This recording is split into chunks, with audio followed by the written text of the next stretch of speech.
this plane appeared to actually almost nosedive straight into just one home. Still a very active scene, but it's one that is under control. Myrtle Beach police tell me if this morning's reported sighting was in fact Brittany Drexel. But as one man said, that's 10 minutes with the most powerful man on the planet. Sean, what went on down there? Well, Don, I'm standing here in one of those public parking lots. Not a problem for festival goers over the past week, but some private parking lots, like the one off behind this Middle Eastern grocery store behind me, those were the site of this apparent scam. Police say it was a simple one. A couple folks stand outside of lots like that, wave festival goers inside, collect some money, then disappear. Then it's the tow companies that show up and tow the cars of those unsuspecting victims. There's no doubt about it. Drivers are now budgeting how much of this and this they're going to end up putting in their tank. Here's how it works. First, you lock in your utility rate. For the sake of argument, let's say that's $1 per unit.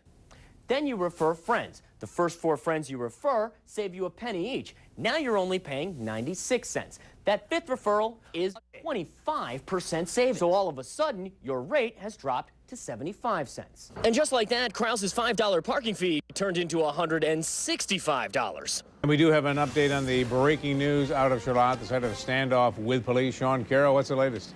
Yeah, Don, this all unfolded about 15 minutes ago when we began to hear flashbangs, typically used as a diversionary tactic by police. Saw police descend on one home on Lake Avenue here, and moments later we saw them bring out this gentleman secured in handcuffs. He was then eventually placed in an ambulance where he remains now. The situation appears to be over. Of course, we'll bring you the latest at 11.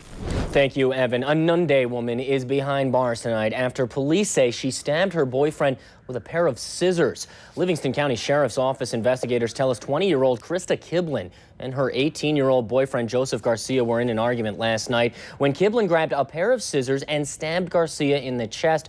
Garcia was transported to Strong Memorial Hospital, and he later died from his injuries. Kiblin's now been arraigned on a second-degree murder charge and is in the county jail without bail. 13 Wham's Sean Carroll was there. At that leaders' meeting, the governor put forth a steadfast vow not to pass any budget that included borrowing or tricky financing. He also laid out a firm deadline for this budget, June 28th, saying to legislative leaders that they must negotiate a budget by that date or he'll attach his entire proposed budget to one of those weekly extender bills. After that leaders' meeting, the governor refused to answer questions with the media, but later granted me an exclusive sit-down interview in which he explained his firm position. We cannot allow a plan to go forward without savings. And after 3 months of delay, it's time to stop. Enough is enough. And if they can't, they keep saying they're making progress. If they can't shut this budget process down by the 28th, I'm going to shut it down for them. Republican legislative leaders, including Assembly Minority Leader Brian Kolb, say they'll believe the governor's words when they see the action that actually backs it up. Coming up tonight at 11, much more from my exclusive interview with Governor David Paterson. Until then, reporting in Albany, Sean Carroll, 13 Wham News. New information tonight about a 27-year-old man who was shot and killed by a New York State trooper on Friday. It happened in the town of Mexico, that's north of Syracuse in Oswego County. State police say Joshua Davies approached Trooper Paul Darmody Latham with a knife, and when he refused to listen to orders, the trooper shot Davies 3 times. Tonight, a YouTube video posted by Davies has surfaced. On the posting, Davies writes that he's, quote, done with cops doing stupid blank in my town. You also see him walking around with a camera while looking for police. State police say the trooper shot Davies in self-defense. A Dansville school nurse and her daughter will be back in Livingston County Court tomorrow to answer to charges they helped throw an underage drinking party back in May. Karen McCarty and her 16-year-old daughter Morgan are accused of supplying vodka, schnapps, and hard lemonade to a group of 9 teenagers attending a graduation party in May. This happened in the town of Sparta at a home where police say they found a 14-year-old girl unconscious with a blood alcohol level nearly 3 times the legal limit. She was hospitalized. So too was another underage girl. Authorities say the McCartys packed the alcohol up in a cooler and brought it to this graduation party. And since it was the daughter's idea, she was also charged. A 19-year-old man is in the hospital with serious injuries after he was involved in a motorcycle crash just this evening in the city.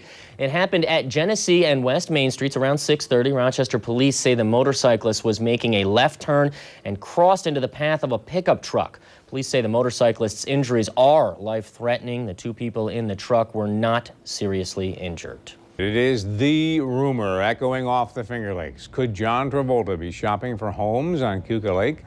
Well, as with any rumor, there's a great deal of speculation involved and some skepticism too, perhaps. 13 Wham Sean Carroll went about trying to find the source of it all. In tracking down this rumor, one has to suspect the only market and deli on Keuka Lake as playing some role in how it got started. I mean, surely it's not coincidence that for years a popular menu item here has been the Royale with cheeseburger, made famous by John Travolta, of course. You know, we've always liked the exchange of dialogue between him and Samuel L. in Pulp Fiction. You know what they call a quarter pounder with cheese in Paris? And what do they call it? They call it Royale with cheese. Royale with cheese. That's right. Threw it on the menu just kind of as a spoof because we thought it'd be funny to hear people order a Royale with cheese from us. The rumor begins and, well, pretty much ends with the idea that the one and only Vinnie Barbarino is thinking about buying this Keuka Lake property. It's listed at $2.5 million and sits on the water's edge in the town of Stanley, straddling the Steuben and Yates County border. I'd like to believe the rumor. I would like to think that this could be the deli of the stars. So aside from a great burger and a great story, there doesn't appear to be anything else to this rumor. What about his plane landing at the airport? Well, there is that part about his plane landing at the airport. Yes, even the local airport has heard the rumors, and when asked, a woman here said, quote, "I've been told to say no comment." Skeptics say Travolta's jet couldn't possibly land on this runway. And there's so many nice planes in and out of here, and people say, oh, well, his 707 will never... I mean, come on, it's John Travolta. I'm sure he's got more than one plane. I'm sure he's got one that'll fit in this airport just fine. And so the rumor mill churns, which is nothing new in these parts. We've heard everything from Whoopi Goldberg to Paul Newman. You know, for years, these wise tales have traveled the hills. So just add Travolta's name to the list and order me another burger. On Keuka Lake, Sean Carroll, 13, Wham News. They've been complaining and raising a stink about these unsightly rail cars just feet from their backyard, sitting here for 2 weeks. They're most concerned that somebody could get hurt. But why are these cars even here in the first place? Well, CSX hasn't told us, but some local leaders have heard rumblings that perhaps the recession is to blame. CSX is hurting, transporting fewer goods to fewer customers willing to buy. So maybe that explains this neighborhood's predicament. I don't understand how they thought they could get away with it with nobody complaining about it. For 16 days and counting, Fran and Frank Verdura's view from the dinner table has included these rail cars. Oh, I love the neighborhood. I till now. till the train. Things will happen with this park here. I'm going to tell you. The kids will be over there. Somebody's going to get hurt, fall off the top of it, or start a fire. Kids are going to get in things, and that's what's going to happen over here. Explaining why the cars are still sitting here might lead us to the economy. CSX's first quarter earnings report showed a 17% dip in revenues from the prior year and a 17% dip in volume, too. The railroad's considering massive layoffs, furloughs, and the possible closure of this Buffalo rail yard. Senator Chuck Schumer is fighting to keep that yard open, but he also finds himself fighting for these greased neighbors. Upon hearing of our report, the senator said, "They say good fences make good neighbors." Unfortunately for the residents of Pebbleview Drive, there is no fence big enough to block out the unwelcomed rail cars CSX has decided to park in their neighborhood. For neighbors, even if the economy explains these parked cars, neighbors say it doesn't excuse them. If they can't use it, park where there's no houses around. I can understand everybody having problems right now with the economy, but this isn't going to... It might solve their problem, but it's giving me a problem.